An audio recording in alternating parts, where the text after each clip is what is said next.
Nagpunta kami sa Binondo kasi Easter. Charot, it's Chinese New Year. Kasama ang mga plant friends ko, sila nagaya. Sabi ko, kain tayo sa Waying. Sabi ko, isa yan sa mga oldest restaurants here, chu-chu-chu-chu. Nag-agree naman sila. Sa napunta namin, may dragon dance, may lion dance, ang daming tao as in.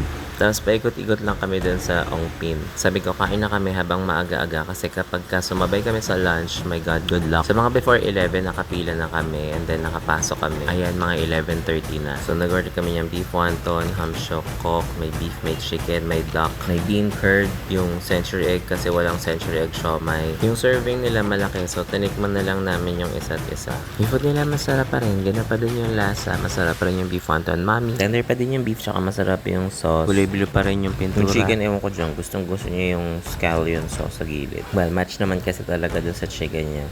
Tapos yan, masarap pa din. Yung mga dim sum. Tapos ang daming tao sa labas and since busog na kami, tinake away na lang namin yung iba. Tapos nagtuloy na kami ng paggagala sa Binondo. Yun lang. Bye. It's your James.